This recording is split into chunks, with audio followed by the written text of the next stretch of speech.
Now, this is a very conceptual question and very commonly asked question. So far as thermodynamics is concerned, this is one of the most important and very conceptual part of thermodynamics. See, the concept is about something called by the name of free expansion of an ideal gas. This is very important and highly conceptual. This is free expansion.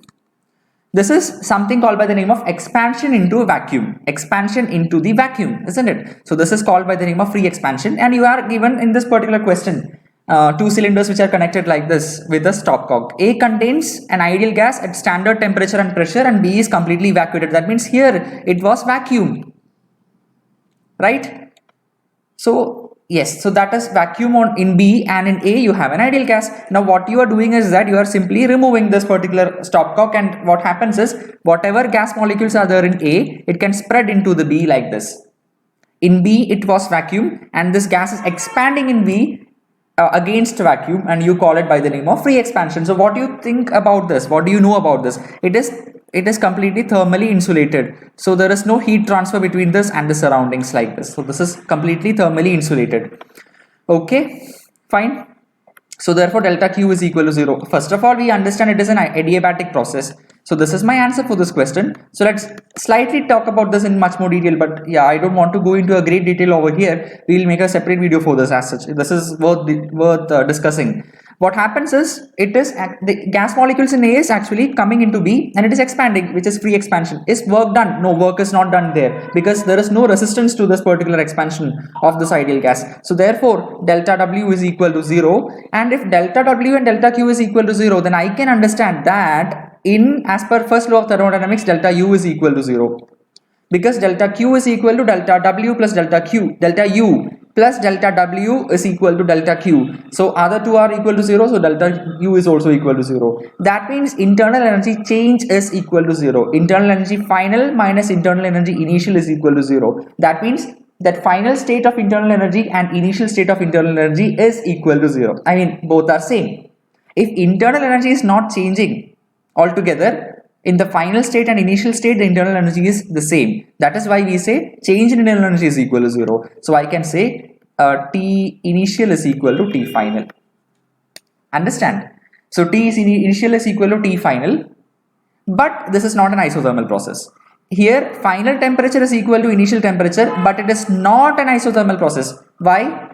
Here I am saying that final temperature is equal to initial temperature. What about the temperature in between? Is it changing? Yes, it is changing. Why? Because the moment you are opening this particular gas acquires kinetic energy. From where? From the internal energy. So internal energy of the gas is changed into kinetic energy, and this kinetic energy, the gas is using this kinetic energy which is obtained from its internal energy to go from here to here. And once it reaches over here, then its then kinetic energy, once it collides with the wall of the container, its kinetic energy will start decreasing. Fine. Kinetic energy will start decreasing, and this kinetic energy will be again forming its internal energy. So initially you had an internal energy. As the gas molecules moved from A to B, this internal energy decreased, and then again at the end of the process, when it reached B, the internal energy is going to increase.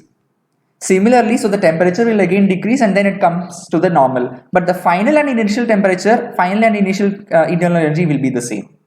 So this is not an isothermal process. If it is an isothermal process, at each and every point of this particular process, the temperature should be equal. But that is not the case here. Here the final temperature and initial temperature are the same. But in between, in the process, it is decreasing and again it is increasing. So this is why we say that it is an adiabatic process. Why? Because they have said that it is, insulated, heat is not going anywhere, so you can say it is an adiabatic process. But this is not an isothermal process, although we have Ti is equal to T final. Understand? So this is worth discussing. This is highly conceptual, and it requires a bit of patience to understand this, and it requires good discussion to understand this.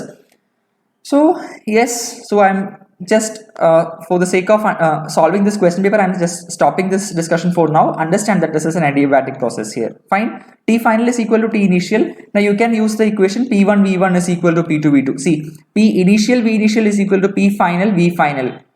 Fine. We are considering the extreme states before spreading into B and after everything is over. Remember, this is an irreversible process. Irreversible process. If it is an irreversible process, you cannot use the equation P dV. Work done is equal to 0, but P delta V is not equal to 0. P delta V is 0 only and only if it is a reversible process. This is not a reversible process, it is an irreversible process. Both the system and surroundings are affected. So yes, P dV is not equal to 0, although we say work done is 0. Change in work done is 0, or yeah, work done by the gas is 0. Still P dV is not equal to 0. So these are certain extra things that you're supposed to remember about this. A very commonly asked question so far as all exams are concerned, and they have given such a common thing. A constant A contains an ideal gas at standard temperature and pressure, and B is completely evacuated. The entire system is thermally insulated, so delta Q is equal to 0. So here itself I am going to get the hint for my answer, right? Okay, fine. So let's go to the next question now. So this question is from the topic of ideal gases and all those things. See, a cylinder contains hydrogen gas at pressure of this much Pascal and temperature is given here. So this is 300 Kelvin. So from first look itself, I know that it is 300 Kelvin, 273 plus 27. And yeah, universal gas constant, the value also they have given, nothing more to understand here. They are asking you the density here. So we know this particular equation is that PV equal to nRT. So can I write N as given weight divided by molar mass? RT, okay. So I will just transpose M to the other side. So pressure multiplied by the molar mass of this particular substance is equal to here weight divided by volume multiplied by RT. What is this? What is this? That is density. Okay. So you can remember this equation. I used to remember it as PM is equal to rho RT. Fine. You can remember this. While I was preparing, this was one of my, yeah, this is something that I wrote in my formula book and I remembered it. So sorry for that. Yeah, you can remember this in this particular way itself. Okay, so they are asking you the density here. Density is equal to pressure is actually 249. Okay, kilopascal. So into 10 raised to the power 3 multiplied by M. What is the molar mass of hydrogen? Hydrogen exists as H2, isn't it? So this is 2 gram. 2 gram. 2 multiplied by 10 raised to minus of 3 divided by what? R is actually 8.3 multiplied by temperature is 300 Kelvin. Fine. So if you solve this, it's a simple calculation. It requires a bit of calculation, but compared to many other questions that have come in the NEET in the previous years, this is very simple calculation. So what you can simply do is that you can cancel this over here, and this will become 83 now. This is around 0.2 kilogram per meter cube. See, I don't prefer going for shortcuts in this. Reason being that here you have a 0.1 and 0.2 over here, so you get confused between this. So my answer will be option number 1 for this question. Let's go to question number 103 now. Let us look at this question that was brought from the topic of radioactivity, nuclei. So uranium isotope U-235 92 is there, and you are actually bombarding it with neutron. So neutron has a mass number, no atomic number, obviously. Now what you are going to get is something called by the name of krypton 3689, right? Plus you get 3 neutrons also, something else is there, 3 neutrons, and obviously you will be having energy. We can consider it, we may not consider this. For solving this question, it is not at all important. So yeah, the point is about some basic logic can be applied in this. See, 235 plus 1 is 236. So you are having a total mass number of 236, and you have to distribute it here. 89 is over 3. See, 3 neutrons are here. 1 neutron has 1 mass number, 3 neutron has 3 mass number. So that will be 89 plus 3 is 92. Right? So 236 minus 92 will give you the mass number of this particular element over here, and that is obviously 144. So the mass number of this element is 144. 236 minus 92. Right? It is 144. Now another point is about the atomic number to remember here. See, the moment you get 144, this is the only option that is remaining for you here, and the answer will be this answer obviously. So let's just confirm this. 92 is the total atomic number here. Out of this, 36 is elapsed. Now 36 plus 56, it is 92. So this is 56, isn't it? And this particular element is barium. So yeah, you just need to confirm this over here. They are not asking any kind of, this is not what to say, memory based question or something. You just need to solve it over here. So in the question number 105, it is a question from the significant figures. Again, a question from units and dimensions. So yes, this has to be subtracted. So if you do that, just look at the options how they have given it. Which of these has the lesser number of significant figures? I mean decimal places here. The number of decimal places in this is the least. Number of decimal places in this is 2 only. So in your option also, it should be containing the same number of decimal places as in the question which contains lesser number of decimal places. So here only in this option you have 2 decimal places, and that will be my answer at least. So this is option number 1 is my answer. The number of significant figures in this is 3, isn't it? 1, 2 and 3 are the number of significant figures. So while you're subtracting, these two are your things to subtract here, and this contains lesser number of decimal places. So that has to be considered while you make the answer. So this is my answer for this question. So direct question it is, although it is from the topic of significant figures, I expected some kind of more confusing kind of a question to be asked in this, but it's more or less a simple kind of a question. Okay. So yes, this is a good question. Permeability of the material of the rod they are asking you. What is this? Susceptibility, isn't it? We can write it as chi m. So this is 599. If I add 1 to it, I get 600. And this is my mu r. Okay. And what is mu naught then? Mu naught is equal to 4 pi into 10 raised to the power minus of 7. Now if you multiply this, if you multiplied mu naught mu r, I get the permeability. So this is 4 pi into 10 raised to the power minus 7 multiplied by 600. This is equal to 4 6 r.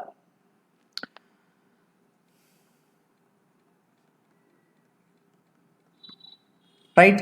So this is 7 6 5 4. So this is option number 4 is my correct answer here. Okay, calculation wise it is simple, but you are supposed to remember this for the exam. If you could remember that over there, then obviously well and good. Even I had forgotten this concept, so I had to refresh this to bring this to my memory now. Right? Question number 107 is a very fairly easy question from the topic of electrostatics. A spherical conductor, first of all, is it a hollow sphere or a solid sphere? We'll consider it as a solid sphere unless specified otherwise. It has a radius of 10 centimeter. Okay, has a charge this much coulomb distributed uniformly. What is the magnitude of electric field at a point 15 centimeter from the center of the sphere? So from the center of the sphere you are having a distance that is 15 centimeter. So units have to be taken care of. At this point P, I need to find the electric field. So this is electric field is equal to C. Any point outside you will consider the entire charge to be concentrated at the center, and you will find the distance from here and you will take that particular thing. So this is just like you are keeping a charge of 3.2 into 10 raised to minus 7 coulomb in the center of the sphere in this particular area, and then finding this field over here, because equivalently it is the same thing. There is nothing, no rocket science in this. So this is kq by r square. So this is 1 by 4 pi epsilon naught. So that is 9 into 10 raised to the power 9. Charge is 3.2 into 10 to the power minus 7 divided by r square. So this is 15 into 10 raised to the power minus 2 the whole square.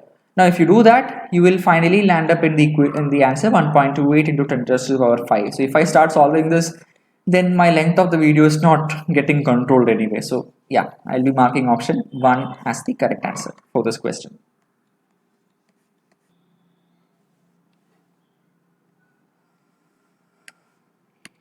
Now this is more of a routine kind of a question from the topic of alternating current. You have an LCR circuit over here. AC voltage source is there and L is removed. The phase difference between current and voltage is pi by 3. So phase difference is tan phi. How much is this? See, when you are removing L, that means the inductor is removed. You have this particular capacitor and resistance, isn't it? So resistance doesn't have much role here. Now capacitance, so this is XC divided by R, isn't it? So this is the value here. Now tan, this is equal to, see, the phase difference is pi by 3. Okay, then again the same value you are again getting when C is removed. So tan phi is equal to XL by R. When C is removed, you have an L over here, isn't it? Now both of them are pi by 3 only. Now that means both of them are equal.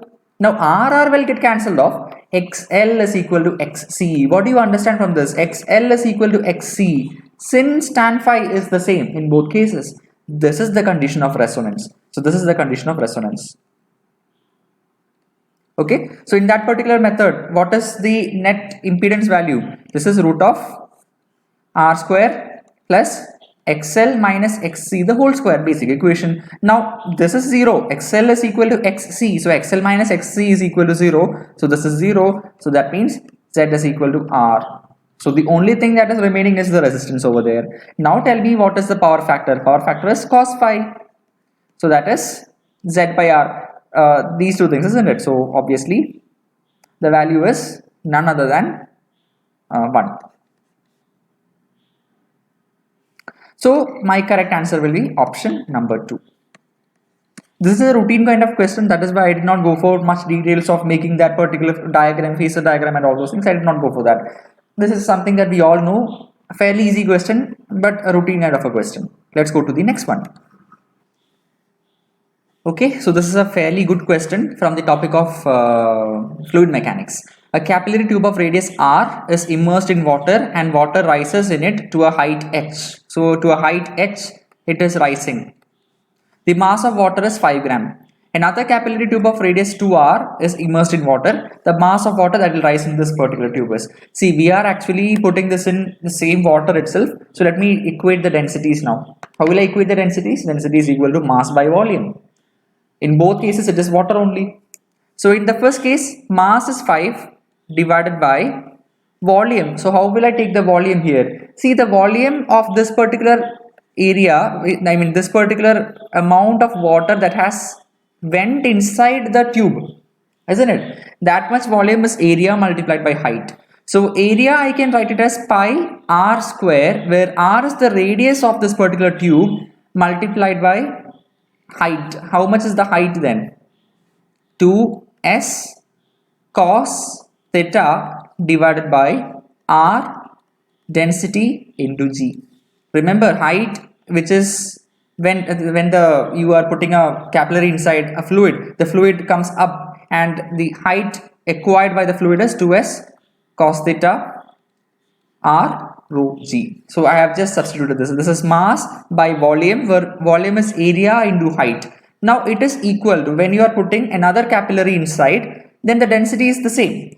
So because it is water only which you are putting this, isn't it? So I am equating densities here.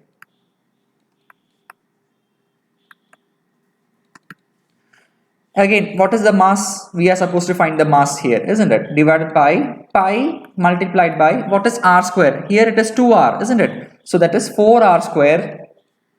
Height is 2s cos theta divided by r rho g. So r is 2r multiplied by density multiplied by g. Now what you can do is simply cut everything that is not required. S cos theta is gone. Pi r square, pi and r square are absent. No, they are removed. These all things have been removed. We have cleared the clutter here. Now, yes, 2 and 2 are getting cancelled here. 2 and 4 is also cancelled. So yes, mass is equal to 5 into 2 is 10 grams.